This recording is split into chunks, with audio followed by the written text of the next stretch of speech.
Hello, Marc from ADM Investor Services International with some thoughts about narratives, market narratives above all. We've had a year to date so far in which obviously the coronavirus has been the big shock, but financial markets have been at pains, as they have been actually with US-China trade talks and indeed Brexit, always to discount a better outcome and to be able to ignore it and be able to carry on piling money in. So a big question, obviously, that we have at the moment, and I think this is a good big picture one to start with, is commodity demand.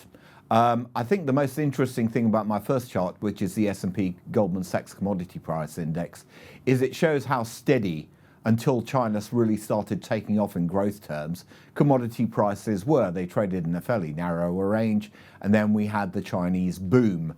Ever since, obviously, we've had the big shock, that first big spike and down from the global financial crisis, the recovery, and then we've tailed off as we've worried about the fact that global growth has been rather anemic during the last 10 years. And I think there's an important point here. At the moment, you're sort of looking at also the fact that it may break out, but more importantly, how have we actually achieved the growth over the past 10 years? So we come to my second chart. It's not one which I haven't shown before, but I'm going to put a particular perspective on it. Obviously, global debt hitting a fresh record of 322% of GDP is something to be very scared of. But more importantly, really, what we've had is about 20 trillion of global, but basically what we've had is global debt growing about 50 trillion and a global GDP growing about 20 trillion. The simple point being that out of the it's taken $2.50 for every dollar of growth of debt to actually create that GDP. That is not a healthy situation for ourselves to find ourselves in. And for those that look at weight of money arguments to keep on allocating money and financial repression, perhaps they ought to think again. So I've also picked out a few headlines from today on the next chart. I think there's some very important points here which we need to think about a bit more deeply. First of all, we've had the Chinese trade data postponed. They're going to combine it with February. That's not an unusual thing to do. That's actually what they do with retail sales, industrial production, and fixed asset investment.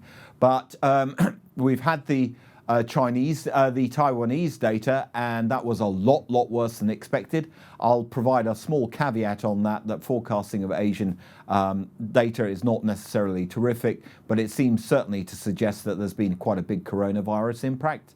The story about the German economy recovering, or the manufacturing sector recovering, seems to be completely undone by the industrial production data that we've had today, miles worse than expected, minus 3.5%.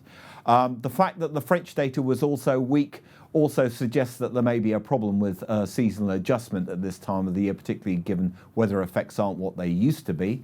The third one I think is an interesting one from this week. The RBA are basically signalling that it can't really see much point in cutting rates further unless there's a specific task to try and lean against, which would be a sharp rise in unemployment.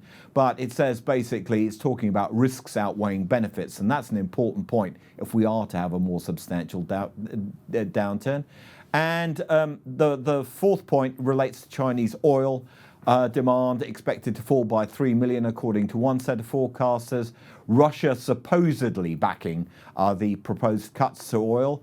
And the last one is obviously about global security. Huawei, US proposing that perhaps we support Ericsson and Nokia. But that all leaves us in a situation where we're actually not in a great environment, despite rising sharply globally. And that brings me to my final chart, which is the oil chart. If those cuts don't come, then we need to keep a very close eye on this 50 level, around which there is a lot of optionality. And as we know back from 2018, back in November, you can have a very sharp repricing of oil markets if we break through a key level, which is home to a lot of options.